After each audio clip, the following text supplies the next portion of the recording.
so dehumanizing. In many of those situations, I don't feel like a person. I feel like a piece of meat that some milk fell on. And you go to the rabbi and say, what do you do with it? But being able to go into shul, and in shul, everyone's doing the same thing, right? I have a sitter like everybody else, I have a chumash like everybody else, but not feel the weight of the secret and the toxicity and the what if they know and what can I say and when can I not say?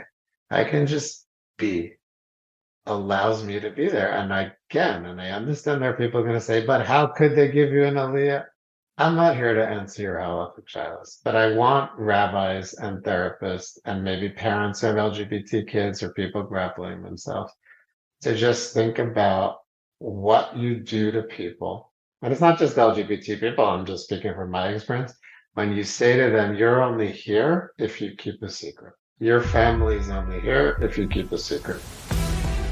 This is Listening to Understand, where sensitive Jewish truth seekers gather in a safe place for candid conversations on challenging topics. When we listen to truly understand and not in order to respond, we can replace judgment with curiosity and open our hearts to every Jew, regardless of their personal choices. As Socrates said, the unexamined life is not worth living. I'm Atana. Let's get started. I want to start with a huge thank you for everyone that reached out, that shared, that gave us their insight on Listening to Understand podcast. The outpouring feedback is mind-blowing. We reached number 4 in Jewish podcasting on iTunes, number 4. This is the testimony for how much this podcast is needed, how much we need a safe place to have difficult conversations for Jewish people that are truth seekers. We recorded this episode almost a year ago. This conversation that I have with my friend Motti was one of the reasons why I started Listening to Understand. I said, this conversation needs to be held in a place where people are willing to listen to a different experience than what they are used to hearing, what they are expecting, that we can listen with a full heart to what they went through in order to create more awareness, more communication, lack of secrecy, lack of shame. When I first recorded this episode, it took me about a week to bounce back from the amount of pain I was hearing while I was listening and recording this episode. It was so heartbreaking for me to know that we are a Jewish community that is full with pain of people that feel alienated, ostracized, unwelcomed, feeling less than. One of the big reasons I decided to start this Listening to Understand podcast and community is to be able to have these conversations so we can welcome more Jews and not judge, and to hear with curiosity, maybe even change perspective. Now, the black and white thinking, this episode is not for you. Not for you because we're probably not going to change your point of view, and we're not here to change your point of view. We're here to share for those that are curious, those that want to do better, those that are looking to live with truth and authenticity of what it means to be accepting as other Jews. Not in order to label, not in order to point fingers, but to hear other perspectives and say, okay, what can I learn from this story that can make me as an individual show up better for my family, friends, community, and God, for myself?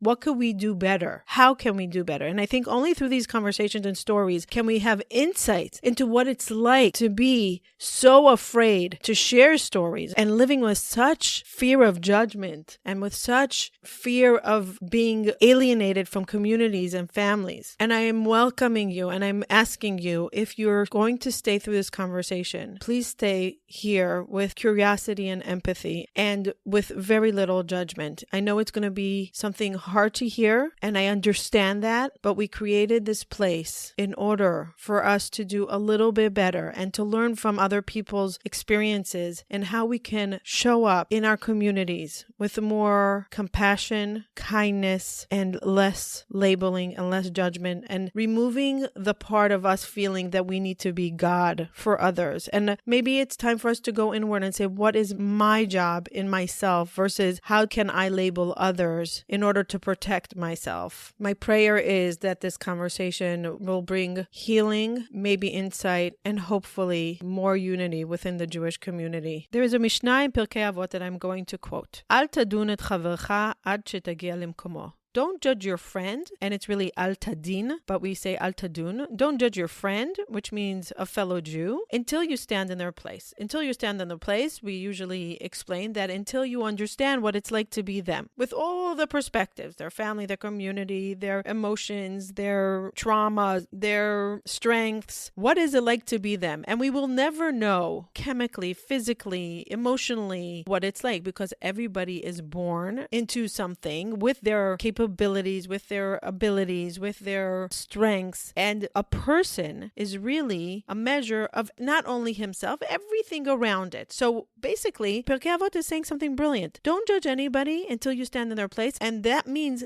you will never stand in that person's place, because you'll never know what it's like to be them. And I always wondered about this, because I feel really maybe the Mishnah is saying, Al tadun et chavercha ad shetagia limkomo. Another word for HaKadosh Baruch Hu, for Hashem, is makom, hamakom. This is my insight, and I love it, and it feels so home for me. Al tadun et chavercha ad shetagia limkomo. Until you're God, until you know everything, emet, truth, and you are the ultimate knowledge and understands everything from all perspectives, only God, Mekomo, is capable and has a place in din, in tadun. And I love this insight because it removes us from being the judge. We can make personal decisions, but we can't cast judgment. And I am wondering if we can take this insight of al tadun et chavacha ad shetegia limkomo, remove the God part that we feel that we need to do for others, and say, I don't know. I'm not here to judge. I'm not here to truly understand what it was like for them, because I'm never going to be them. So I'm here to listen, but not cast judgment, because I am not Mekomo. I am not God. Thank you for taking time to listen, and thank you for being part of listening to understand. We are excited to have a returning guest, Mordechai Salzberg, also known as Motti Salzberg. We had a very popular episode that we recorded, what was it, Motti, a year or two ago? A year and a half ago, 2 years ago, something. Yeah, it was episode 187, The Fatal Price of Secrecy and Shame with Sexual Abuse, on the Hope to Recharge podcast. Motti is a therapist. Can I say in the Orthodox community, like that you serve mostly? Yeah, I work primarily with the Orthodox community, yes. The Orthodox community. And we discussed in the previous episode how secrecy and shame can really lead to personal and family fatal stories. And there was a very popular episode. I think we published it right after Chaim Walder died by suicide. And we were talking specifically about molestation. I think the reason why it was so popular, because from the remarks that I was getting and the feedback, I was getting that a lot of people said, thank you for opening my eyes. Now I know how to speak to my children. Now I know what to be careful of. Now I know how I could be part of the story and what I could do better with my children to protect them, to educate them, and what part of myself can I bring into the community to create change. That secrecy and shame really, really destroys humans. I was just speaking to a friend of mine that her son was groomed and molested, and she right away went to yeshiva kid. And she right away went to the authorities. Good for her. But that's so hard to do. Very hard to do. A lot of courage. Yes. And she was saying that she was going to a lot of rabbis and school faculties. And she said, we were getting so many different advices. Like, what should we do? And she said, I had to tap into myself and say, what's the right thing? What am I supposed to do as a mother? It doesn't have such a happy ending, but I'm not going to get into it now. But she was saying that the inconsistency and the lack of awareness of what to do and the shame factor that comes with that was so much of the mental health decline of the family, themselves as a family. And she was talking about how they just like lost themselves and they didn't even know how to start. And I kept on saying, wow, it was so important that we recorded that episode just to bring awareness to parents. And it's a very scary experience to go through it and not have the tools. So now we have Motti. I'm going to call you Motti on this episode, okay? Motti is a dear friend. I met Motti, I think, 18 years ago, and we'll discuss in this episode how we met. He's a dear friend of mine that we always felt safe to share our opinions, even if we didn't agree with our opinions. We felt like we were listening. Back then, I wasn't such a listener, but I was definitely somebody that you can open my big mouth, yes. Yeah, push the limits with me and confide and just be open with, even if I won't agree on every topic. And recently, I reached out to Motti and I said, are you willing to share your personal story on secrecy and shame? And I think it was like a year ago, you said, I'm not ready yet. And then right after Passover, you said, I think I'm ready. And I said, so what happened and what changed? So before we go into the story, Motti, what happened and what changed that you said, I'm ready to share your personal story? I think it's something that's been a long time coming. And I think the piece that has finally made me feel, yes, ready, but also why it's important and it's worth taking the risks anyone takes when they make themselves so vulnerable in such a format is because I'm very much experiencing the second generation impacts of this on my children right now. And as a parent, we all do this thing where I can tolerate it, but I can't tolerate watching my kids go Mm, through it. It's obviously it's deeply painful for me and for my ex-wife, but it's also cause for a lot of reflection and conversations with my kids. And I have specific permission from one of my children to speak about her experience. Their experience is their experience, but I will just say, as their parents, seeing the tendrils of this toxic secrecy and shame now really impacting them just makes me feel like, okay, I am aware that I'm exposing myself and I'm aware that these are topics that are uncomfortable to speak about. I'm aware that these are topics that many of your listeners may disagree with the choices I've made. I think ultimately, and I've known for a long time it's important. I think I was trying to protect my children, and I think also specifically seeing how that kind of backfired in our experience as a family was very well intentioned.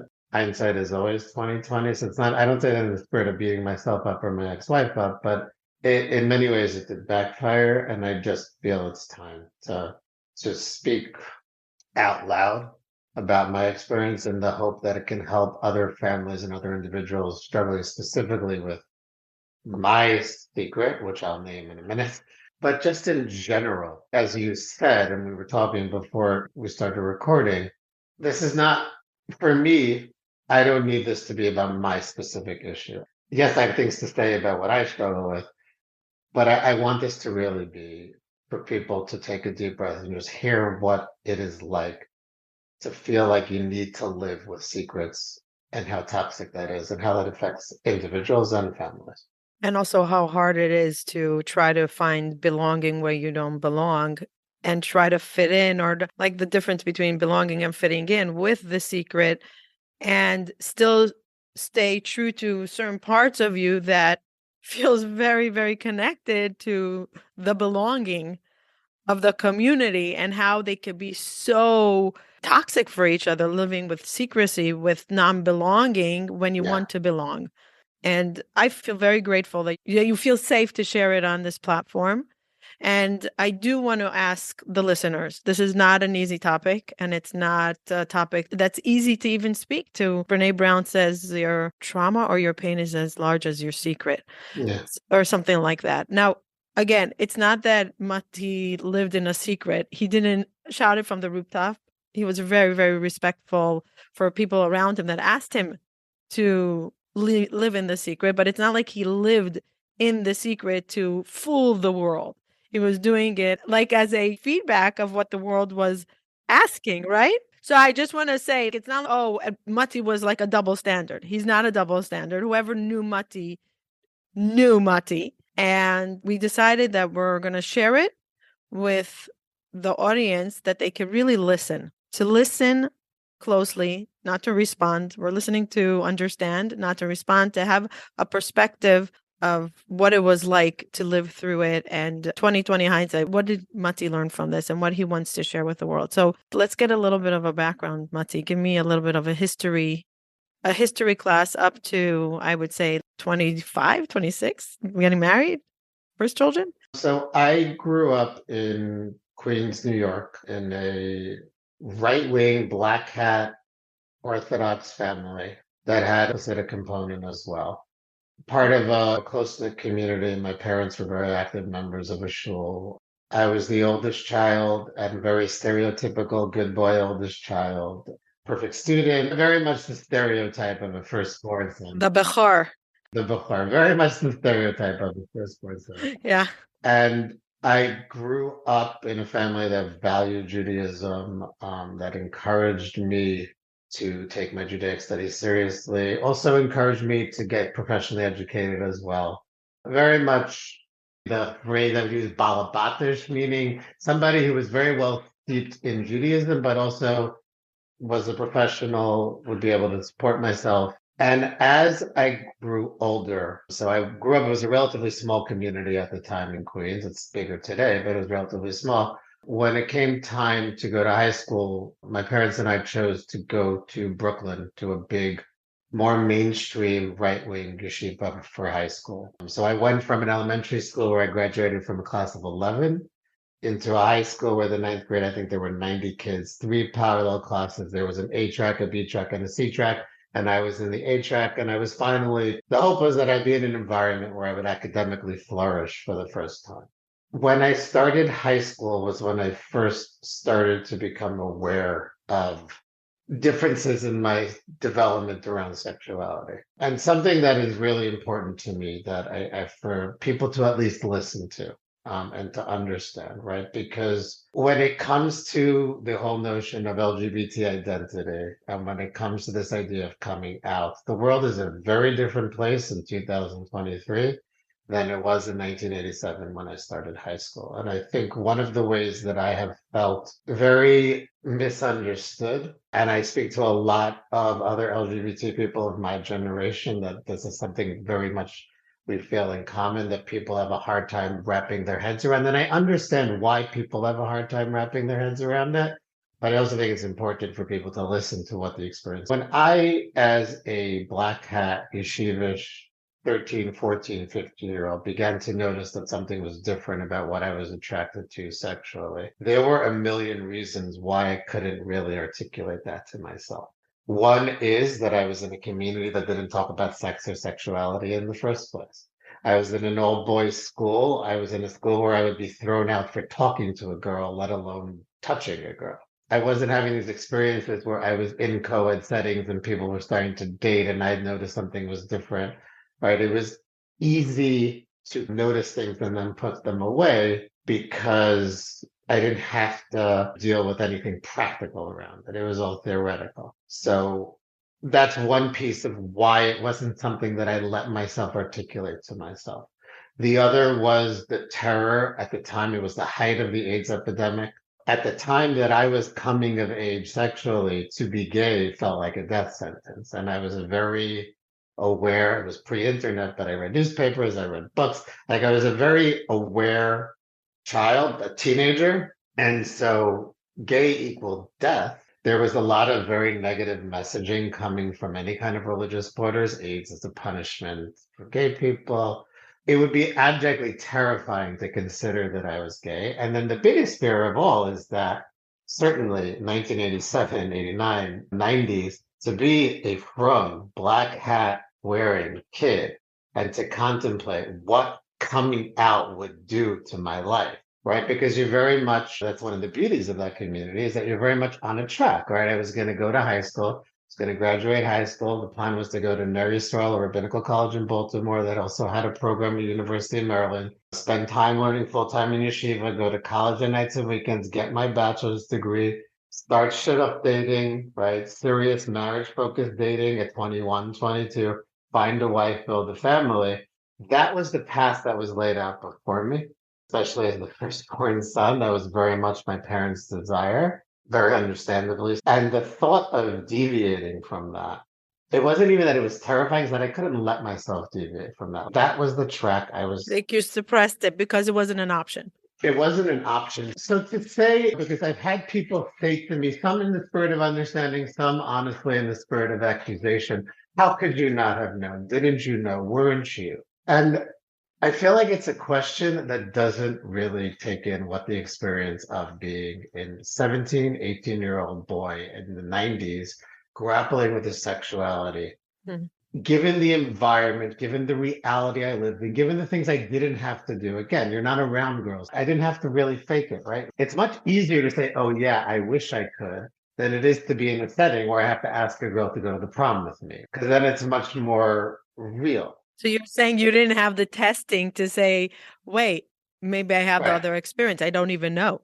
I also did this thing that I now understand very well as a trauma therapist. It's called disassociating. And so I wasn't sure if I was going to say this, but I think it's important. I had no sexual experiences with any boys before I married my ex-wife. I never touched another boy or man age appropriately sexually before I married my ex-wife. And I think that it's important to talk about that because it allowed me to conceptualize my attraction as being just about pornography. And so because I had this reality, which was my lived reality, that I was looking at images that were gay, but that I was not. And it was going on in yeshiva. There were every year, there would be a couple of stories that would come out. Two guys were caught together in camp, but I never let myself go there. Now, in hindsight, I am very well aware that at every stage of life, elementary school, high school, and then Mary Israel, there was someone I was in love with. In love or attracted? No, in love. Really? As a therapist, you'll say that big word in love? Yeah. There was a relationship that was romantic in nature. I mean, in love, again, in elementary school, whatever love is, but there was a relationship that was romantic in nature. That you both knew, you're saying, or just you? That's my question. Was it your feelings or was it a relationship that was back and forth? Was it a real relationship or was it emotions in your heart? I will say this. So it's something that I have spent a lot of time trying to unpack in my own mind as the years have gone by. What I want people listening to understand, right? So we're getting into the late 90s here, or the mid 90s, when the time for me to go into shit up dating started. And again, it was a very intense friendship, is how I experienced at the time. I did not let myself see. I'm talking to you in hindsight, understanding what it was, looking back at it You 20. did not know what it was at the time. You just thought it was my best friend, somebody that gets me, understands me, and I could connect to. And part of that hiding it from myself was never even allowing myself to imagine, let alone doing, crossing a physical line with. It wasn't even something I let myself contemplate. Can I just ask you if this is a correct statement? If anybody's listening to this, maybe a teenager, and they're saying, is what I'm experiencing, is this a sexual interaction or could it be a deep relationship that's not sexual? Oh, it could be. Like it could be, you're saying 20 hindsight, knowing what you know of yourself today. That doesn't mean that every relationship that's deep and meaningful and a love relationship has to be on a sexual. No, no, 100%. But yes, no, 100%. But the thing is this, if I spent my Pesach, as I did for multiple years, waiting for the phone to ring and him to call, there was a 3-month period. I don't even remember why it got so intense, where I literally vomited after every time I spoke to him. Wow. In hindsight, I think what's important to understand is that I couldn't let myself see it. And as I got closer to that shit page, there was this anxiety because I knew something was off. I knew that I was looking at gay porn, but I also knew because I kept telling myself, but I'm not attracted to anyone I know. But I've never done anything with that. Every year, some guy got kicked out of camp because he was fooling around with another guy. That was never me. And so I was confused, and I was confused in a way that I needed to be confused for myself. At that point, I had started opening up to one of my rebbeim in Baltimore about other stuff in my life. And when it came to this, I hit a wall of shame. And I basically asked him if he could arrange for me to see a therapist in Baltimore behind my parents' back. Someone else paid for the therapy. This part of the story is really important. And I went to see this individual. And I saw him once, twice. My memory is 3 times. It could be 2 or 3 times. And I literally could not speak. And at the end of the third session again, whether it was second or third, I don't remember. The next part I remember vividly. At the end of this third session, he said, I see you're really struggling with what you're trying to work on. How about you write it down for me? Which, from that perspective, was a great suggestion, right? And I can see so vividly, he handed me a post-it notepad. And I remember pretty much word for word what I wrote, which is that I look at gay porn. I am not, I think I underlined the word not, I am not attracted to anyone I know. And I have never, underlined again, I have never touched another boy sexually. Why do you think you highlighted those? I needed that to be true. I needed whatever I was saying to be clear Your experience. You didn't want them to start a whole story in their mind that was not true. You wanted them to meet you exactly where you were. Except I will never forget this therapist's reaction because he picked up the paper. And remember, for me, this was the hardest thing I'd ever put out there. Talk about secrets and shit. He picked up the paper and he said, huh, it's not really my area of expertise. I'll have to ask a colleague. I'll get back to you next week. No, wow, that must have been really hard for you to share, Brit. Nothing, just that. And that was the longest week of my life because I felt someone convicted for murder when the jury goes out. To me, it was, so this man is going to tell me next week, can I get married the way I think I can or not? And when I came in the next week, he said to me, I spoke to a colleague. He told me not to worry, date a woman, get married, you'll be fine, which was exactly what I needed to hear, which is what I wanted to hear. Wait, wow.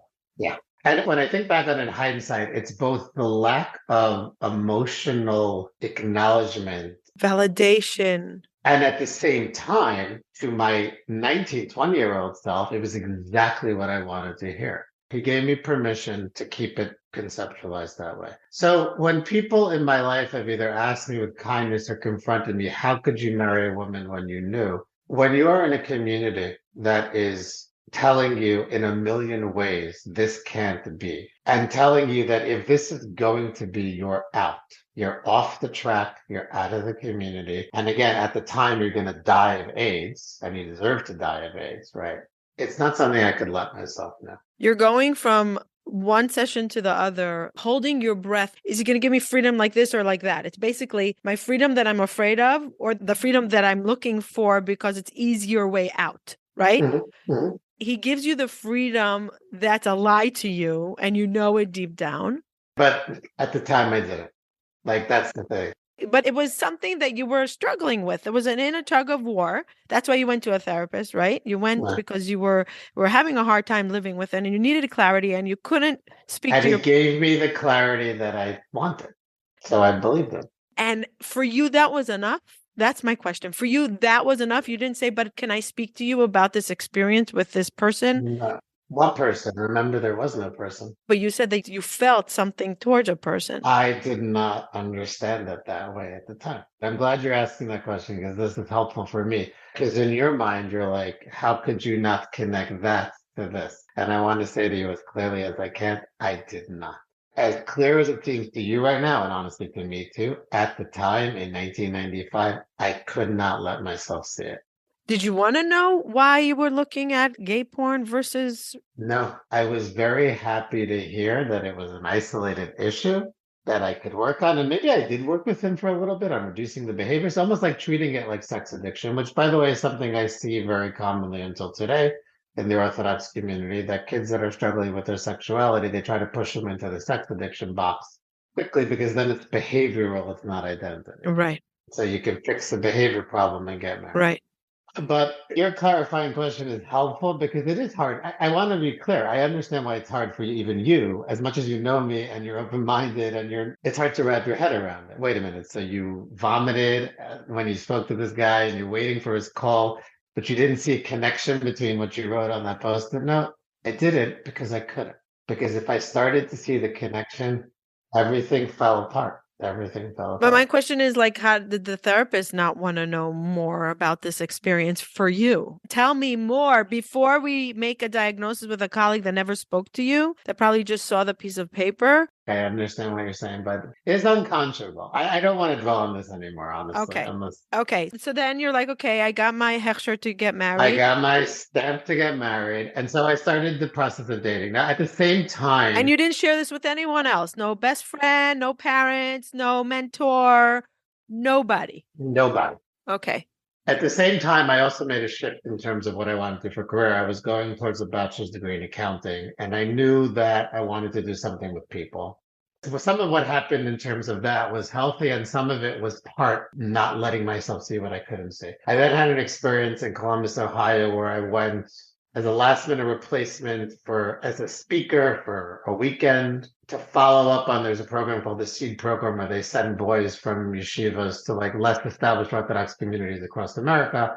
And there had been one in Columbus, Ohio the summer before. One of the winter speakers dropped out. I was someone who never struggled with public speaking. So someone was like, oh, ask Motti. I went and I fell in love with the community and I fell in love with the idea of teaching. I love the warmth of the non-New York insular community. I love the non-judgmentalness, the fact that there were all kinds of people. It wasn't. But I also found a way to hide from myself by creating a public persona. One of the things that I began to do when Columbus started to fall into place was that I very subconsciously understood that if I could be Rabbi Salzberg, if I could use the talents that God had given me for public speaking and explaining things, I didn't have to face myself because I'm always facing other people. And a lot of people who struggle with identity and secrets and shame do this. We create public personas. Or any anxiety, right? Yeah, public personas are very useful. I took extreme degrees. So by the time I started dating my now ex-wife, I finished the degree in accounting to make my parents happy, but the plan was to go into Kiruv, into Jewish outreach. And so we dated, we got married. How old were you? I was 22 when we got married. 22. Yeah. Was she the first girl you dated? No, I was dating. It's interesting. And again, I dated for a while. I started dating really young because I was this stellar good boy. And again, in hindsight, something did hold me back. She wasn't the first person I came close to getting engaged with. I actually broke up with my now ex-wife while we were dating. There was something holding me back. But again, it wasn't anything I could articulate. You didn't know. You didn't say to yourself, Motti, maybe you're gay. No. No. No. As we're talking about it, I'm in the memory now. From a place of the memory, I have no problem saying it in my life today that I'm gay. But in the memory, I felt a little like PTSD shudder, but you can't say this. I got married. We were living in Israel. I was in Esha Torah as an outreach yeshiva. I got smicha in Esha Torah that year. And Columbus had started a full-time kollel, and we were recruited to join that kollel after we were in Israel for 1 year. My oldest daughter was born that year. Getting married made keeping the secret from myself a little trickier because there were clear intimacy issues from day one of the marriage, literally day one of the marriage. For you or for her, for both? For me. And so what began next, right, we were married for 8.5 years, was really an 8.5 year process of me constantly spinning my wheels to invent reasons, not invent, right? So to look for other reasons why I was struggling with sex and intimacy, which were true, based on childhood stuff, based on developmental stuff, but was all constantly cycling away from the actual truth and keeping the secret from her. I also, at that point, sadly began to cross the line. But it wasn't a secret, really, then. Or your fears. Was it a secret then? It was a secret from myself still. If it was secret from yourself, you couldn't share it with her because you didn't even know it to yourself. I wouldn't have known what to share with her because also, sadly, I started to cross the line. And I'm a rabbi. Wow. I'm a rabbi in Columbus, Ohio, teaching 5-6 times a week. We had 3 kids in rapid succession, as good rabbis do. Wow. And again, that public persona piece, we were this model couple. We never fought. We were best friends. But there was this very toxic core at the center of our marriage, both in terms of the secret I was keeping from her and the ways I was, cheating on her, but also in how deeply unhappy she was and how, understandably, on the surface, she had this great guy who everybody loved and treated her well and listened to her and went shopping for her and was very like, you want me to change the diaper, I'll change the diaper. But at the core essence of right marriage is a sexual relationship, it's not a friendship, was failing her repeatedly. And she was in incredible pain, rejection, misery. And she verbalized it with you. You knew it. Of course she verbalized it, but I kept spinning. Now, at the time, this is Columbus, Ohio, there are no Orthodox Jewish therapists. I actually got connected to a therapist who is my therapist till this day. Oh, what? An amazing woman who had never met an Orthodox Jew in her life. Oh, wow. And had this experience, this was what, 98? In 1998. Wow.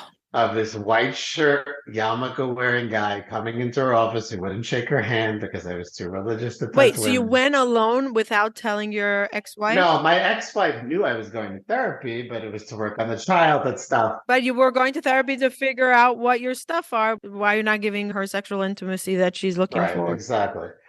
And I went in and I presented it to her the way I saw it, more a sex addiction than being gay, but I love my wife. Did you really tell yourself that story? Yeah, yeah, 100%. Sex addiction to men? So I didn't use the term sex addiction because, again, it was the late 90s. No one was using that word, right? It's funny, ironically, I treat sex addiction today. But something like compulsive behavior. It was compulsive behavior. That was compulsive behavior is the way I looked at it. An addiction, maybe. I just want to jump forward a little bit to say something. I called my therapist like 2 years ago. I'm like, can I ask you a question? Why didn't you confront me more with the reality? Right? Is he a psychoanalyst? She's not a psychoanalyst, but she said to me, she goes, I think I know the answer to the question. She calls me Mordecai. She goes, I just want to go back to my notes. She's very old school. She has paper notes. She goes, I want to go back to my notes from your first session. She called me back 3 days later. She goes, I have the piece of paper from the first session. And she said, I will never forget what happened. She said, you walked into my room, said hello, and before you told me anything you said, and I wrote it in big letters on top of the page, I'm not gay. And so she said to me, she's a very wise, very patient woman. And it's also something incredibly powerful for me to have someone who's been a witness to the whole story. She said, you could not see it. She said, I could have hit you over the head with it, but you just would have run screaming. You had to be ready to hear it, and you get to work with you in order to get there on your own versus her telling you. Yeah. Wow. And so this goes on. We were in Columbus for 5 years. 5 years? You're seeing this therapist for 5 years? Yes. What happened to Motti when he walked in the house to see his wife? Motti disappeared. Disappeared. That disassociation, flat out disassociation. And when you went into yeshiva, it was a different... Flat out disassociation. I found out afterwards that I was almost caught numerous times. And I just was so disassociated. Oh, like so you weren't even afraid of being caught. I wasn't, because I was completely disassociated. Yeah, I took crazy risks in terms of what it would have meant if someone would have looked at me and said, Rabbi Soster, what the hell are you doing? Rabbi. I was completely disassociated. Okay. 9/11 happened, though, and like a lot of people, I was very shaken up. And it did create a kind of, not necessarily healthy, but a kind of spiritual revival in me where I tried to move my public persona and internal persona closer. And after 9/11, I actually, from a behavior management perspective, stopped what I was calling compulsive sex. Like I stopped doing those things. So in my mind, the treatment was working. And it was with a therapist. So you were thinking, oh, this therapy is working. Right. But she still didn't say maybe you're gay. No, especially again, because I was coming in and I was like, wow, this is amazing. We finally figured out the compulsive behavior. But years later, you're years in therapy and there's nothing.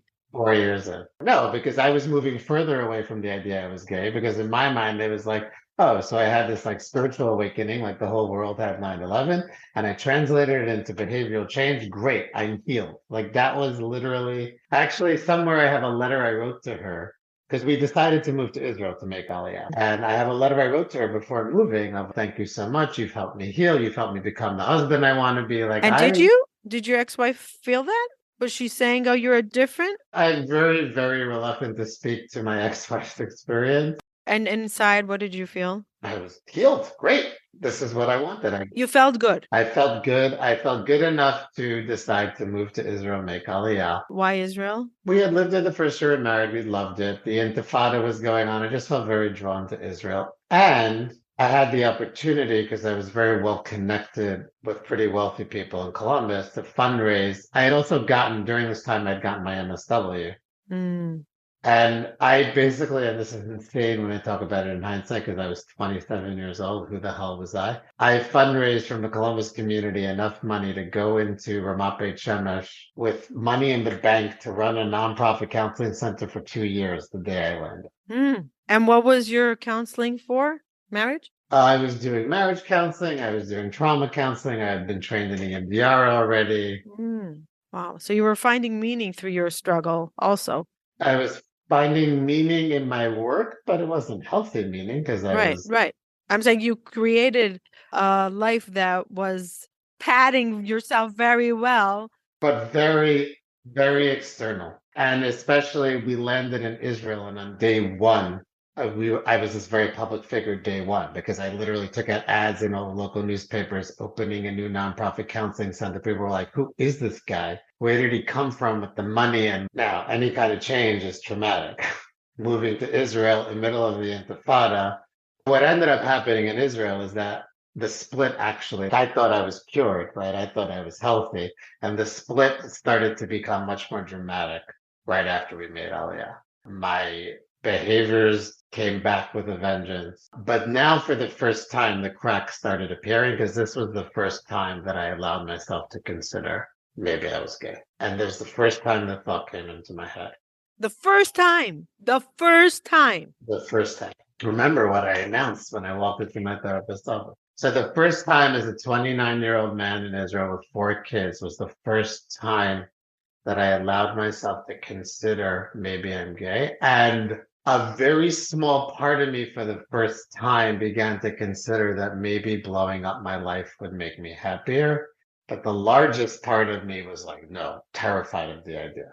Like you saw freedom, but you're like, okay, but how do I get to that freedom? I'm going to have to swim through the ocean in major, major chaos. And how am I going to get through that? Like, how am I going to get through the storm? Yeah. Because again, right? So I was the head of the Beit Shemesh Counseling Center. At that point, I was the director of social services for Nefesh, one of the big nonprofit. I was this very public guy. Obviously, if I left my wife because I'm gay, all of that goes away, right? Of course. But the cracks started appearing enough. So what ended up happening was that I had an office in Jerusalem where I was like for small private practice I had. And I actually, that friend from Ner Yisrael, he was living in Israel at the time as well. And I called him and told him I needed to talk to him about something. Were you in touch the whole time? We had been in touch. We had gotten married around the same time. We had kids around the same time. We'd been in touch. He's living married in Israel. He's living married in Israel. He had become more right wing. So we had drifted apart, but we were in touch. And I called him. And if I remember correctly, I had to get pretty drunk to say it out loud to him. And he was the first person I said, I think I'm gay. Wow. Now, you felt safe with him. I don't know. Honestly, I think I knew I needed to do something. And I asked him, I felt so much shame and fear. I couldn't bring myself to tell my Rebbe in Baltimore, who had known there were issues in the marriage, had been speaking to me and my ex-wife all along, but he had never known the secret at the middle. Right. To tell him, like I'd ask him to make the phone call first so that I could call him when he already knew and not have to say it out loud again to him. And why did you want to say it to the rabbi? Why was that an important part of your journey? Because in my mind, I thought, okay, if I'm ready to face this, I can face it in a way where I can get what they call reparative therapy, get treatment for what they call same-sex attraction, and somehow keep my marriage and my life. Oh. I was trying to fix, I was like, okay, I'm finally ready to name the problem, but let me fix the problem. Oh, it's not accepted. It's how do I fix and change it to not be gay? Right. Oh, that's why you went to your rabbi, fix me. And before I tell you what happened, when I told my friend, I just want to say something to that point, a detail I wasn't thinking of before. When I told him, I remember he got very quiet and he said to me, now I understand what happened when we were in yeshiva. But I was still so disconnected from my own secret. I didn't understand what he meant literally for 10 years. So it took me 10 years after that meeting to understand what he meant. I thought he meant, oh, you used to disappear to go do things. I did not understand that he intuitively grasped the second I said it out loud. Oh, now I understand why our relationship was so intense. Wow. It took me 10 years. 10 years. Wow. Are you still close to this friend? No. Oh, you're not friends? No. And it looks like it's a painful no. Yeah. My rabbi began to get involved in the reparative therapy end immediately. And for the first time, he started encouraging me to tell my ex-wife that the secret had to be told to her. But again, everything I was being told was to tell her that I was struggling with same-sex attraction. I needed a specific type of therapy. How do you break this to a wife? Hey, I can tell you how to do it in a very, very, very bad way. Wow. Like somebody that you love and respect. But also somebody that I've been betraying from day one of our marriage. What finally happened is it just built and built and built. And the way I told her, which is again, this is a lesson in how not to tell your wife of 8.5 years, is I wrote her a card. Oh my God. Telling her I was same-sex attracted. Did not mention at all any kind of cheating or betrayal. How many years are you living in Israel? At the time, a little over 2. And you're running Nefesh B'Nefesh social services Oh department. my goodness. You're like, okay, I'm all in. I'm all in. That's it. It's too painful to keep the secret. It's just too painful. But I told it in a horrible way. I handed her a card and left the house. I was a coward. So I just completely disconnected from the consequences of what I told her. I disconnected from how utterly, utterly inside out, upside down betrayed she felt that her rabbi, community figure husband was gay, had been cheating on her, is saying he's not gay. So you didn't tell her. He had to ask me and get the information. Once she asked me, I told her. Oh, you didn't lie and say no. No, no, I didn't. No, I didn't lie. I didn't lie and say no. When she asked me, I told her. I was out of touch with reality. And again, as a trauma therapist, I understand what happened. Fancy term, I went into a severe dissociative state and she divorced me. Let's go back to that day. You hand her the card. I want to understand what went on there for you, for her, for the family. I handed her the card and I left the house and I said, call me when you're ready. Do you think you were giving her space in your subconscious? Okay, I'm gonna. What you don't even know. I don't even know. And I don't actually, I don't want to dwell on the story. Okay, so did she have a million questions? Like, or Simona Falitzla, like she got her confirmation that she's been waiting for the whole Yeah. all along. No, I think it was that. I don't want to speak to her experience. And I think that we were both in a state of traumatic shock. And she didn't say, let's work on it. I was so in my own denial. I don't even know the answer to that question because I was just sure she wanted to work on it because why wouldn't she? I told her she had to, so she was going to. That's the degree of denial I was in at that point. What did you want her to say? Okay, great. I'll support you while you go through therapy and we'll stay married and live happily ever after. Oh, you didn't want out. You wanted her to know and work with you on changing that you're not gay. Yeah. Yeah. Oh, you wanted her support, but you just said the secret within the marriage is too difficult. I need her to be on Team Motti on doing the revision. So come along with me. Zero consideration for what she would want, zero consideration for how betrayed she was feeling. A complete state of disassociative. Wow. But so you were not looking to explode your life, and you were not looking to just set yourself free. Right. No, I was looking to stay married, get reparative therapy. I was so disconnected from what I'd done that it didn't even occur to me that she wouldn't want to do that. You were so consumed by your own journey that you didn't even think about her for a second. Yeah. Yeah. And to her enormous credit, she did think about her own journey. I'm speechless. It's amazing that I know you say it's almost 20 years, and I didn't know this story.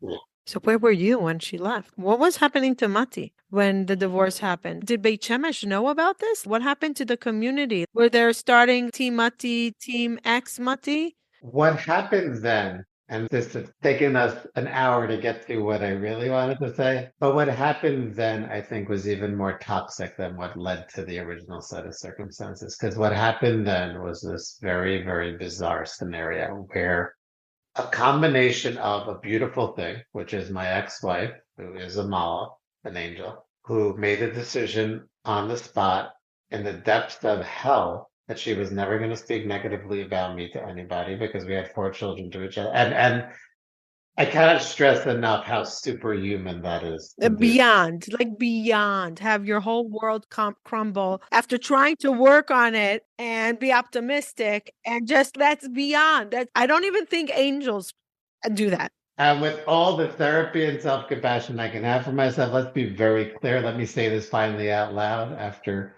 20 years. I am the bad guy, period. In a very why did they get divorced? Because he was gay and hid it from her for 8.5 years, right?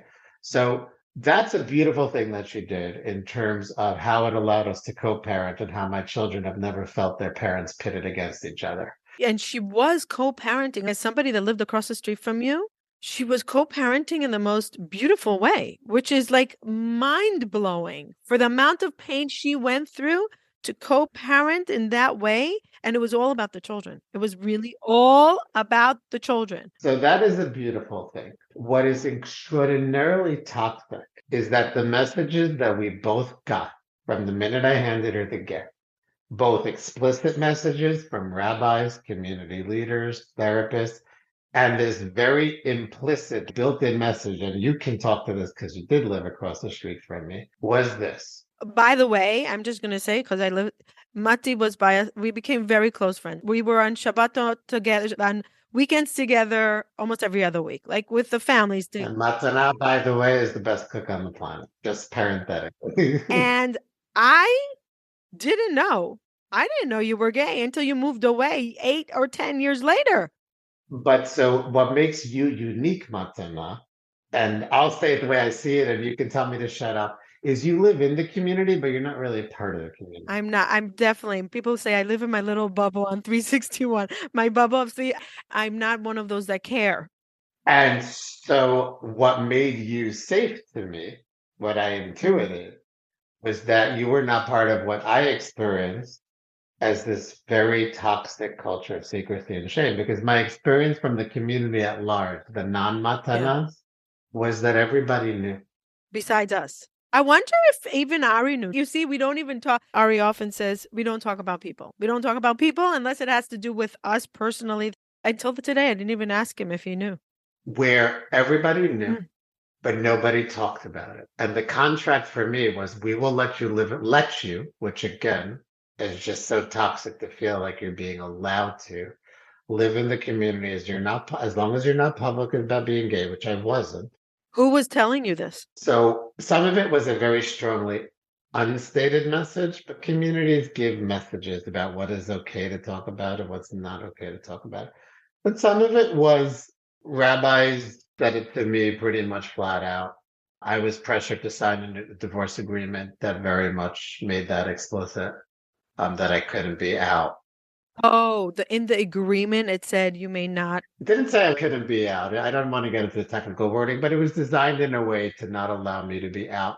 Did you want to even at the time? At the time, I didn't want to, but I think, again, I think that when you say hindsight, right, I didn't realize what that would do to basically lose my whole life. Because just to be clear, the day I got divorced, yes, I lost my marriage. I also lost my job. On the same day, I lost my marriage, my career, my country. I made Aliyah to stay. So it was a staggering amount of loss. So fortunately, I was very tunnel focused on my kids. Like, I need to just be a father. So I moved back to America. I took a crappy job in America. I just had to build myself up again. How did you even do that? Like, you make it sound like it's so simple. Your whole life falls apart. You're at war with yourself, acceptance. Like, the acceptance part is still at war because you were sure you're going to be working with the rabbi on it. Like, how did you have the strength to get up in the morning and face? My kids, my kids. I just held on to my kids at the terror of them not having me in their lives. That's it. Like, I'll just do whatever it takes. I also went to reparative therapy for close to a year after my divorce. With the same therapist from Ohio?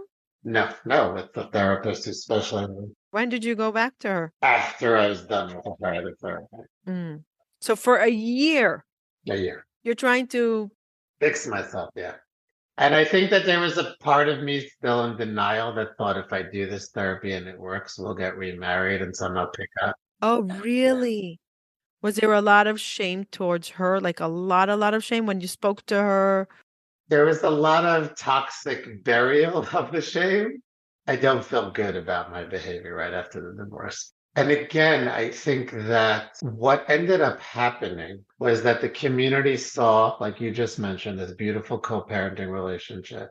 And so many people would comment like you did. It was almost like a running joke. But everybody knew, you're saying? Everybody Yeah. knew? Yeah, everybody knew, but like we would go to parent-teacher conferences, and it would be like a running joke. Because one teacher every time would inevitably say something like, "Oh, the Salzbergs, they get along better than most of the married couples that we see." But did they know? Most people knew. And you had no problem getting into schools over here knowing that? So behind the scenes, there were problems. And I very quickly learned that the only way I would be allowed, and some of this is myself giving that power, but again, hindsight, the only way I'd be allowed to be in my kid's life was if I stayed closeted and I played the game. But while that was happening, Nobody would associate with me. You were one of two families that had me over for Shabbat dinners. And again, in hindsight, I was the object of so many halachic questions in an Mm. area. And also, because of the circumstances, I isolated myself from my kids. And I was guided to do so by multiple therapists, by multiple rabbanim. They can't handle it. They're growing up in this community. And I want to say something about that because this is something I've thought a lot about in terms of how I want to present it. I'm not sitting here today saying, how could you tell me to do that? I understand very well why they told me to do that. What I want people to understand, though, is the unintended consequences of that. Because I was told so strongly I needed to closet myself, two things happened. One personal, one with my kids. I'll start with the easier one to talk about, the personal. I went back into the closet, which means I allowed myself to become a Rebbe in a day school, in a very modern Orthodox day school, North Shore Hebrew Academy. I allowed myself to become Rabbi Salzberg again Oh, wow. and become a Judaic studies teacher, where once again there'd be huge consequences in my life if this got out. And it just pressured me again to go back into the secrecy. Now, the big difference this time is that internally I was becoming more and more integrated, more accepting that this is who I am, more understanding of my no longer being disassociated from myself, starting to unravel my sexuality, starting to look back at those relationships and understand what they were, starting to really just understand that all of this was I was gay in the late 80s in the Black hat community and could not see it. Began to join, there is a community of from and formerly from Orthodox Jews, made up for the first time in my life a group of friends where in those spaces I wasn't disconnected. I wasn't in a cloud of secrecy and shame. So you were living a double life or triple, even like the professional, the children, and getting to know yourself. Like you were learning to get to know yourself. I was living a double life with one very, very, very big difference that behind closed doors for the first time I wasn't. I knew who I was and I could let myself see it. And so that made it more tolerable. But I agree, in hindsight, again, no less toxic. At what point did you decide, okay, I'm not fixing the fact that I'm gay, I'm accepting that I'm gay? It was a year and a half after my divorce. And what was that like pivotal moment? So it was just a buildup. It was just time. There was just time. It was a buildup. I remember exactly where I was. It was a weekend. I didn't have my kids. I was alone in my apartment on Shabbat. And I just realized, wow. And I remember that I had given a class on homosexuality and Judaism when I was in the kollel. That's how disassociated I was. In front of my ex-wife, I gave this class on homosexuality and Judaism to a couple who had a gay nephew and just wanted a perspective. And I remember, and I know it was Shabbat, but I remember burning that. That was a very, and so I reached out and started to form a community. But you're right about the double life. And I'm lucky that my career at North Shore ended without me being publicly outed, although it came close to it a few times. What does that mean? The same way you got phone calls. Someone was uncomfortable, hurt, and they wanted you fired. Yeah. It didn't end up that way. It was made very clear to me that while the administration at the time supported me personally, They knew, the administration knew, you didn't hide it from them? I did hide it from them originally. When it was revealed to them, I didn't deny it. When they came to me and said, someone told us this. I see a pattern with you, that with your wife, with yourself, with the school, that you don't lie. I'll keep my secrets to myself and I don't have to feel that I have to share it. Yeah. But if you're going to tell me, I'm going to tell you the truth. If you're going to ask me, I'm going to tell you the truth. It's very profound to hear you say that. I want to, I'll get back to the story in a second and I'll tell you why. Because one of the most hurtful things to me is that I've been labeled a liar for 20 years now. And I know my truth. I actually don't. I keep secrets and I felt that I had to keep secrets. And I think there's such a big difference between telling a lie versus there is living a lie to ourselves and to the world, but saying, if someone says to you, I see it with all the stories. But also, why do you think I kept my job? Because when the principal called me and said, someone just called me and told you you're gay, I didn't start. I said, yeah. I remember where I was standing on the street and I said, it's true. And I understand that you may need to fire me, but let me tell you my story and then make a decision. And they kept you? They did keep me, but I want to say something about that before I get to the more painful reality with my children. Mm-hmm. I taught at North Shore for 10 years. During those 10 years, I became more and more comfortable with myself and my sexuality and my truth.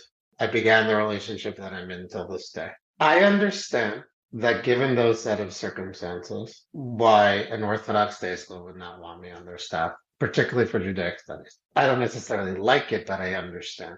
I also know, and I hope you knowing that I'm not an arrogant person, you'll take what I'm about to say in the spirit of what I'm about to say. I was very, very good at my job at North Shore. I was a very well loved and respected teacher. The entire time I was there, and it just built and built until I left. And again, I'm glad I left on my terms, and it wasn't this another blow up in my life from the outside. I lived with this very, very clear and becoming more and more clear awareness that if this information got out, none of it would matter. I had to sit and listen to other teachers be homophobic. I had students who were, you could see students who were struggling themselves because it was a middle school, and I would watch the way other, by the way, I was brave enough to be very clear that in my classroom, there will be no homophobia. There'll be no racism, no homophobia. Like I didn't single out. I was just like, we're not going to put people down. But I also knew that if it came out, that was it. People will disagree with what I'm about to say, and that's okay. But I want to say this.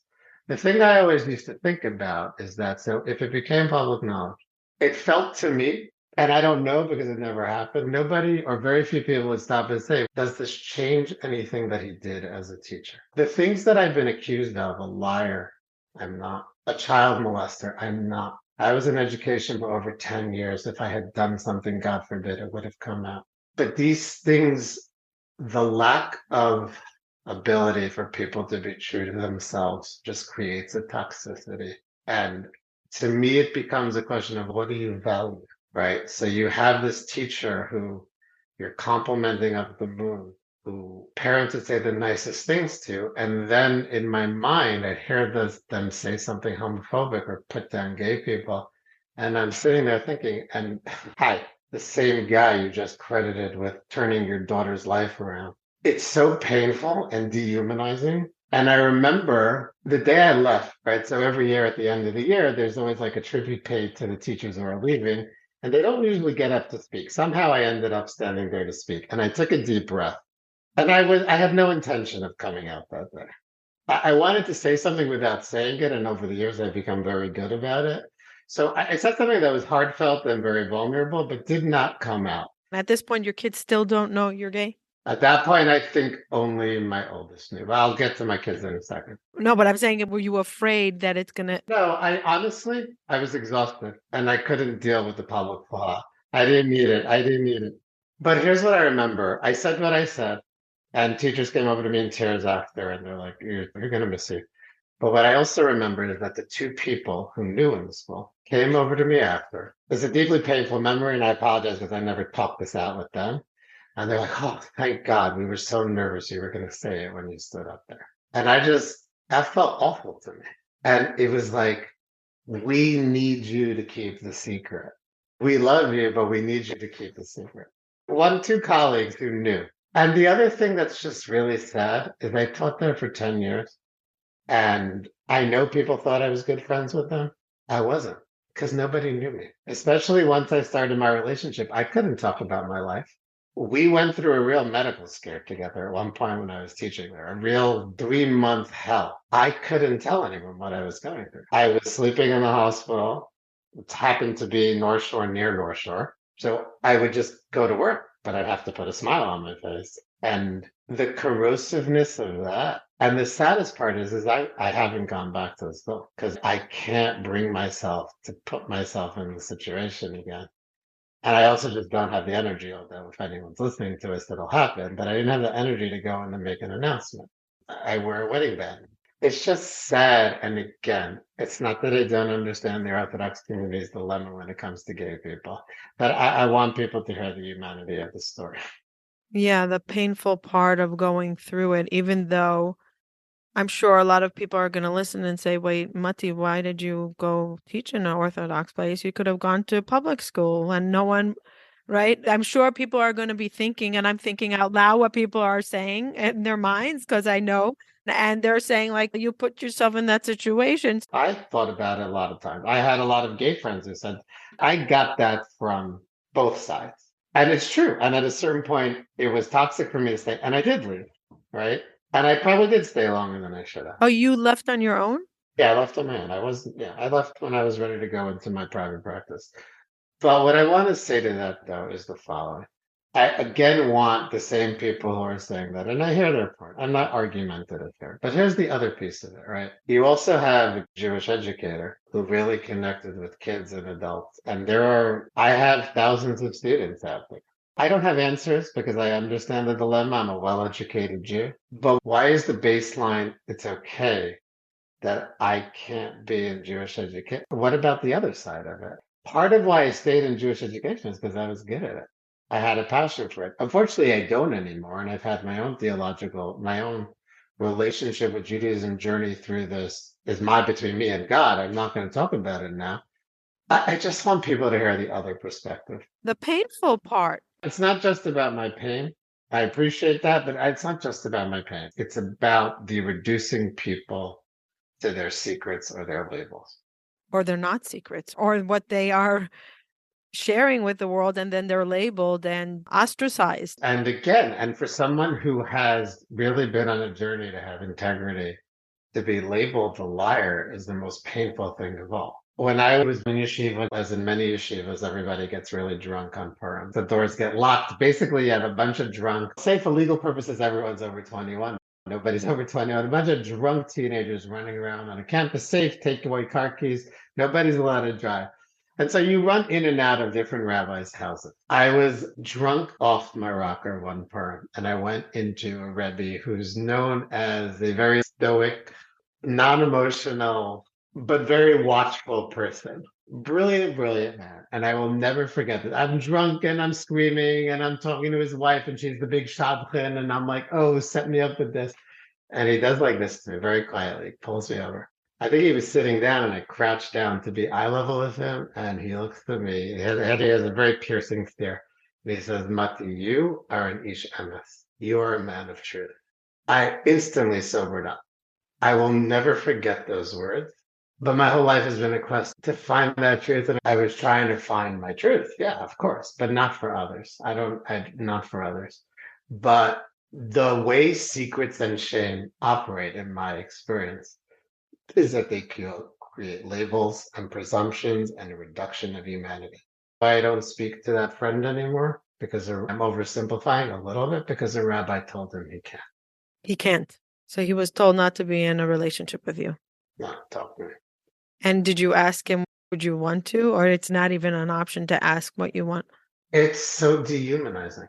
In many of those situations, I don't feel like a person. I feel like a piece of meat that some milk fell on, or I feel to be a little more graphic. Wow, what an analogy. A piece of meat.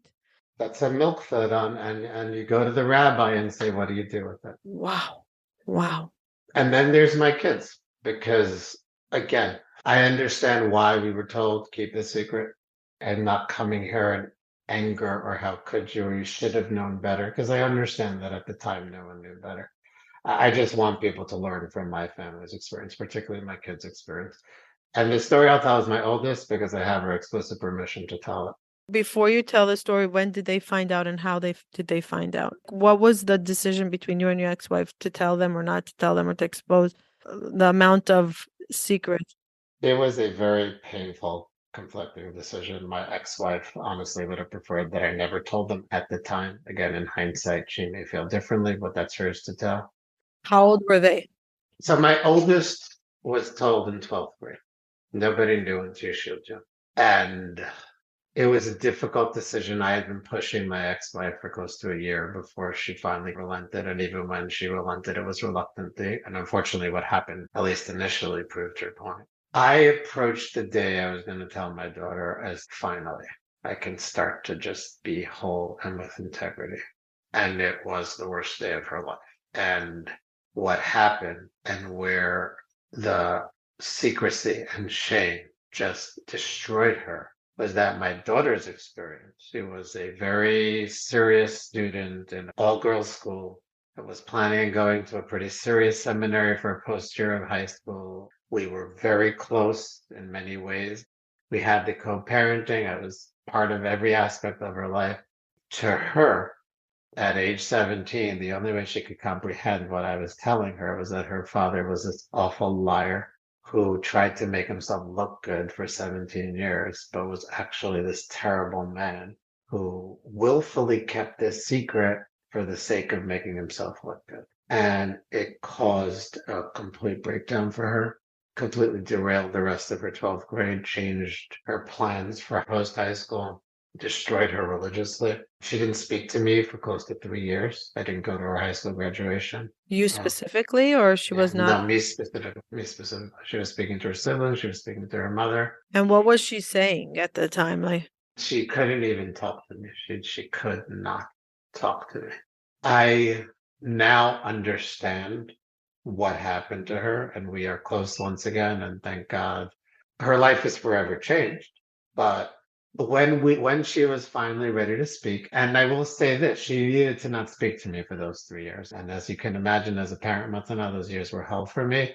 But I beg any parent whose child says they need space from them, give your child that space. Imagine not going to your oldest child's high school graduation. oh my goodness, Motti. But there were times that I wanted to say, screw you, I'm the parent, I'm showing up. And thank God I listened to level-headed people in my orbit. But did she want you to come knocking at her door? Like, I'm so angry, I don't want to see you, but I want to know more. I want this No, How did you know that, by the way? Because not everybody's like that. Some people have. because it was how it was communicated. It was what she needed. Hmm. When we finally spoke and I understood what her experience was. And yes, I felt very misunderstood and very not heard. And when she was ready to listen to me, she was able to validate what my experience was, right? Mhm. But I understand her perspective, right? It was triply painful for me because she lashed out at the person she could lash out, which is the man who kept the secret. And because it took her 3 years to realize, actually, the man who kept the secret didn't want to keep the secret. The man who kept the secret, She didn't know that. That's my question. She never knew that you wanted to tell. she didn't. People tried to tell her, but she wasn't ready to hear it because she couldn't wrap her head around it. So you told her, and from that day, she never spoke to you for 3 years? We had a few text exchanges, but yeah, pretty much we didn't speak for close to 3 years. And you didn't see it coming. Oh my God, no. And your ex-wife couldn't explain to her that you did the best you can with. I think, first of all, this became immediately, understandably, deeply re-traumatizing for my ex-wife, watching her daughter go through what she had gone through. But also, my daughter wasn't ready to hear it from her either. She had a relationship with my ex-wife, but if I remember correctly, she basically told my ex, I don't want to talk about it. She wasn't ready. She She wasn't wasn't ready. She wasn't ready. Was she shocked? Did she say, I thought so? Like, No, she didn't know. She was like you. She didn't know. Nothing. Nothing. Till today, she said, looking back. I don't remember, honestly. Again, fortunately, today our relationship is no longer about this. I'm bringing up this memory now. We are close as we once were. Again, thank God, and I'm extremely grateful. I'm also extremely grateful both to her for the work she did on herself and just in general that she was able to recover from this. Many people could not. I don't take for granted that she came back to me because it would be understandable if she never would have been able to. You're like, oh my God, I lost one by telling her the truth. What's going to be with the other three? Oddly enough, I did understand that a lot of it was my daughter's specific personality and our specific relationship. So I knew when it came to my boys, it wouldn't be like that, and it wasn't anything like that. But again, I think that I'm asking people listening to this. I understand that it's going to be easy to focus on the gay man married to another man who left the community and had no business teaching in a day school for as long as he did. I understand all that. And I understand that people may think I'm letting myself off the hook by claiming that I didn't know I was gay when I was married. I can hold space for all of that. I'm not sitting here saying you need to understand this. People's journeys are their journeys. But I'm just asking people to hear of what happens to an individual and a family, and particularly my children, when a community places a premium on keeping secrets rather than just letting people say things out loud. I don't have an answer for how the Frum community deals with gay people. I understand that there's a pasuk, and I understand that there's a reality called gay people, and it's a problem. I know that the world has changed a lot since I was that boy in 1986, and I know that, thank God, unless young men would make the choice that I made because they have the internet, because they can listen to this podcast, because there are resources. There's organizations like Eshel. The Penners have an organization. There's Kesher Nafti, which in general is trying to further the idea that from parents can maintain relationships with their kids even when they disagree with choices they're making. So I'm so glad the world has changed. But for my family, the change didn't come soon enough. But there are certain aspects of this that still hasn't changed. And there's still too much of, but keep it quiet and keep a secret. And I just ask people to think about what secret keeping does to people and to families. I moved out of Far 3 years ago, and I moved to a community in New Jersey. And I reached out to the Orthodox shul, and I had two very intentional things in that communication. One, I was going to announce that I'm a gay man moving with my husband. And two, I was very upfront that I've been very burnt by the community, but I have a son who needs a shul occasionally, and I just want to connect to it. And the response I got from a woman who's now a good friend, she said, no, we're different. I understand. And I said to her, I said, Shira, with all due respect, I don't know you. You don't know me. She said, try. And meanwhile, at the end of COVID, it was a hard time to move into a community in general. Fast forward 3 years later, and I am an extremely active, involved member of the shul, which I never thought would happen. And it is a completely transparent relationship. The rabbi and the Rebbitzin, especially the Rebbitzin, whose name ironically is from me, we have very open conversations about what we agree on, what we disagree on. And at the same time, I don't need to keep a secret. And I can't stress enough, right? Because this is part of me too. Going to shul on Shabbos is part of me. And I didn't even realize I missed it until I had it again. But being able to go into shul, and in shul, everyone's doing the same thing, right? I have a sitter like everybody else, I have a chumash like everybody else, but not feel the weight of the secret and the toxicity and the what if they know and what can I say and when can I not say. I can just be allows me to be there. And I can, and I understand there are people going to say, but how could they give you an aliyah? I'm not here to answer your halachic shilas, but I want rabbis and therapists and maybe parents of LGBT kids or people grappling themselves to just think about what you do to people. And it's not just LGBT people, I'm just speaking from my experience. When you say to them, you're only here if you keep a secret. Your family's only here if you keep a secret. Do you ever ask yourself, what were they so afraid about? Why do they keep the secret? I'm asking you, what are they afraid about? I think that on one level, they're afraid of if you tell people they don't have to keep a secret, do we need to accept gay relationships? And again, I don't have an answer to that question.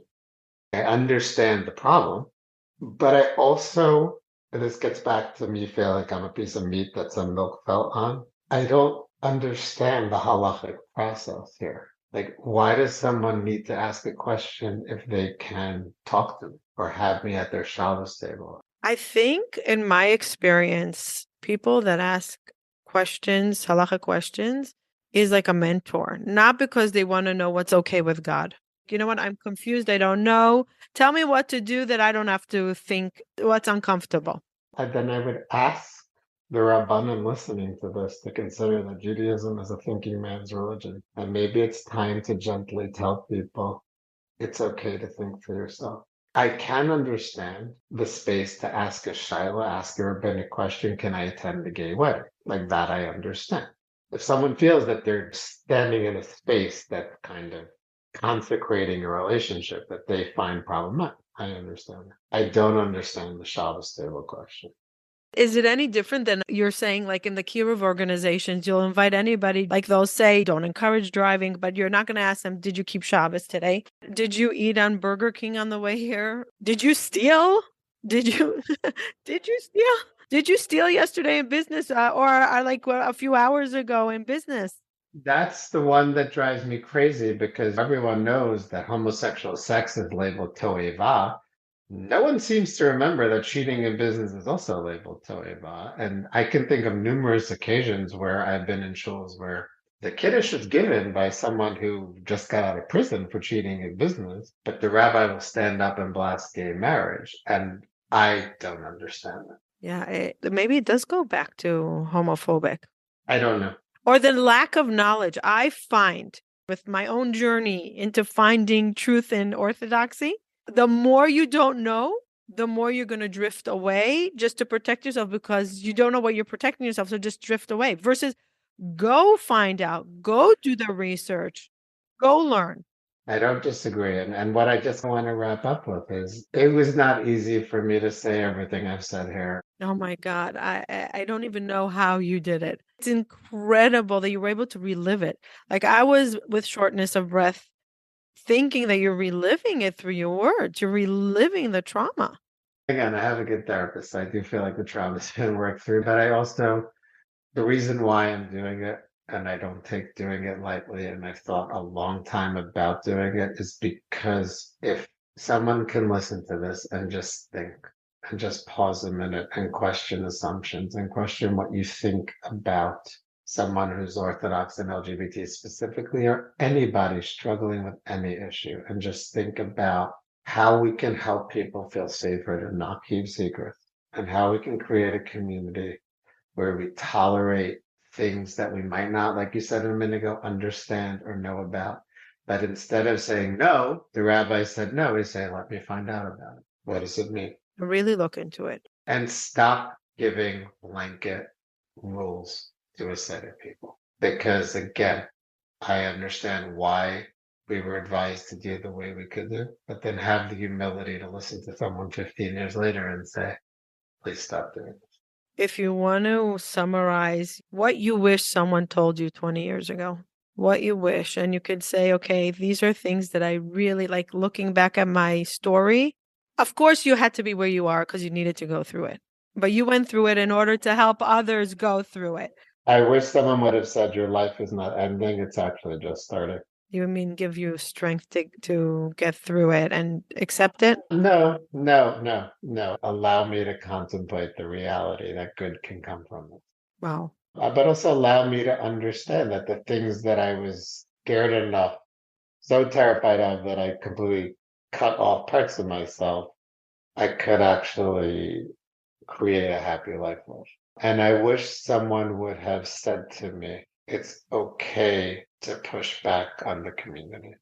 And I understand there was no way I could do this at the time, but it's okay. It's safe to connect to what you intuitively know and then choose to act from it. Be a more understanding community. Be a more understanding A community. more kind, not less judgmental community, so people can go through this challenging time in a less stressful way and figure it out for themselves. Create space for people to not have secrets. Stop asking people to keep secrets because you're afraid of certain things. Even now, I'm taking a risk. Stop making this be risky. I'm simply telling my story.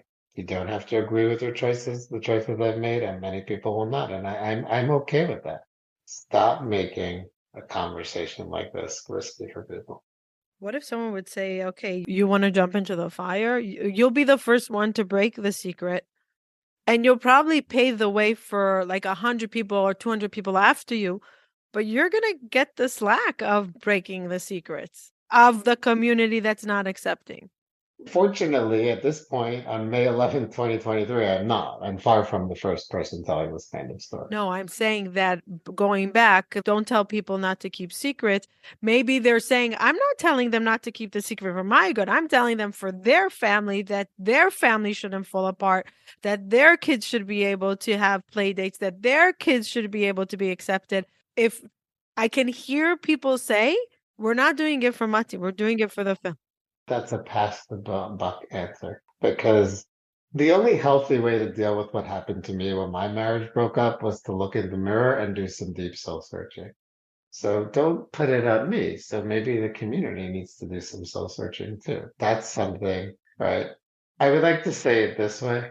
I think given the amount of soul searching that I've done over the last 15 years, I've earned the right to say to the people around me, stop looking at me and maybe look at yourself. I'm not asking you to accept or even understand every choice I've made.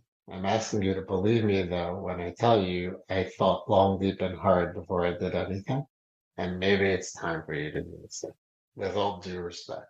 I understand people mean well. I understand this is a scary topic. I understand that any parent from the community I was a part of that as a kid come to them and say, I think I'm gay. It's terrifying. And I will say this, I have spoken to people my age who are still very much part of the community who I've been moved to tears listening to these black hat wearing, shaped wearing parents saying, no, I want my child to be part of my life. So that means their boyfriend or husband will one day be at my Shabbos table. Okay. There has definitely been a shift. And maybe it has happened because of your story beginning. That's what I'm saying. Listen, it has to happen somewhere. And I know you're a parent too, you understand what I said. I wish it didn't have to happen on the backs of my kids. Yeah, I hear you. Of course, the whole reason we're doing this podcast is not to point fingers, but to educate and to tell people like it's hard to accept, especially when the community is not welcoming, but maybe be that one person that would say, okay, I myself am going to do my own work and ask myself what's uncomfortable for me with this. Let me take a step back and say, like, how can I be במקום שאין איש היה איש? How can I be the ish, this person that will be accepting and kind? And of course, we're not asking break boundaries that are uncomfortable for you, but ask yourself why they're uncomfortable instead of following the leader. I call it the following the leader syndrome. And I think that's the biggest takeaway here, that you wanted to be part of the community. You wanted to not disconnect. And people are like, why would he want to be a part of community if the community he's not agreeing with the way the community is living? Because maybe it's not all or nothing. And every single gay person I've spoken to, and I've spoken to at least this point thousands, obviously, that comes from a firm background feels exactly what you're saying at the core of their soul. So maybe it's not all or nothing. And maybe you can see me, like maybe I do like davening with people. And maybe I do keep Shabbos, maybe I don't. But maybe part of the Jewish experience that's familiar and cozy and nice, I want to keep too. And to that question of keeping Shabbos or don't, and I'm sorry, and here's where I'll pull my education. That is a bein adam lamakom mitzvah. That is the mitzvah between God and man. So 100%. it's not that it doesn't matter. It's that, but at the end of the day, that's something everyone knows an answer to when it comes to their relationship with God, not with other people. Even more, no, I'm saying that it's going to be a lot of black and white. There's going to be a lot of black and white listening to the thinking of, if he doesn't approve of the way the community is going, why are we going this way? I want to say that there's a lot of gray and there's a lot of color, and it's not, oh, I'm gay, so I no longer want to be a part of Rosh Hashanah, of Yom Kippur, of Hanukkah. It doesn't mean that I'm burning my Judaism and my whole relationship with it. I'll say it even stronger for my own personal self. That's what I want people to hear from you. And I will say it even stronger from my personal experience. Are you saying, and I'm pretty sure actually some people are going to hear what I'm about to say and they're going to say, yes, that's exactly what I'm saying. And that's fine. But at least let me put it out there. Let me clarify it for what's going on in your head. Are you saying that because I'm gay, those hundreds of kids shouldn't have learned Torah from me? Is that really what you're saying? Oh, I'm sure they're saying that. Okay. I am positive. And I am asking the people who are saying that to take a step back and have the humility to at least ask themselves, is it really as black and white as their gut reaction is saying it? And if you end up there, okay, again, I'm no longer in a day school. And if I was in a day school, I just blew up my job. I understand. I'm not here to fight the system, but I would say it that way. Is it that clear to you? And I'm sure they're going to say yes. And that is their choice. And I'm sure they're going to say, listen, if you're teaching the Torah, you have to keep the Torah. And my answer to them would be, who said you're keeping the Torah just because you're not gay? I agree with you, but my reading of the Tanakh is that we have a God and we have founders of our religion that could tolerate gray areas and had arguments and conversations. And I would like the community today to try to do the same thing. And it's okay if they're uncomfortable with it, but there's definitely like soul searching to do here. And we're asking people to, whatever it is that you're uncomfortable with when it's labeled godly, like when we're doing it in the name of God, step back and say, am I doing it in the name of God? Or am I doing it in the name of fear? Motti, thank you for, wow. I can't believe I know you 20 years and I'm for the first time hearing with the listeners the whole story. Wow. Thank you. Thank you for sharing the journey of hardship and finding yourself and journey to home and your lessons and willing to put there's going to be pushback. We know there's going to be pushback and that's okay. But if Motti was saying if he can help somebody else that's going through this and prevent maybe next generational breakdowns because of it. So he was willing to do this. So thank you. Thank you. On behalf of the next generation and the hope that people will listen to understand and be more curious. Just be more curious. And thank you for creating a space for people to do this in general, and specifically for your friendship and acceptance over 20 years, because I don't take people like you for granted in my life on any level. So thank you.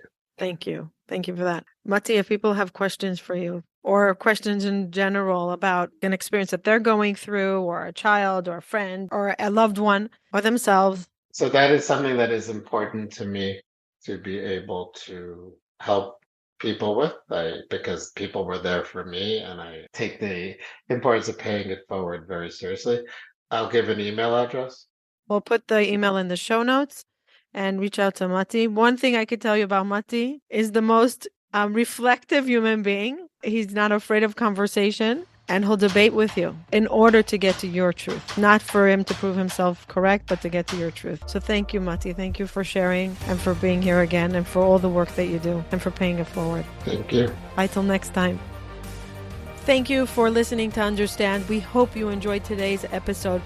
Please hit that follow button on your favorite podcast app. This way you don't miss an episode and you help us grow. You are part of our growth. We appreciate your support and we hope you choose to listen to us on our next episode. We'd love to hear from our audience. If there's anything you would like us to research, to talk about, please contact us on our website, listeningtounderstand.com. And if there's any insight that you got from this and you want to share with others and you are happy for us to read it out loud on our show, send us your insights. Send us your thoughts. We want to listen to understand. Bye till next time.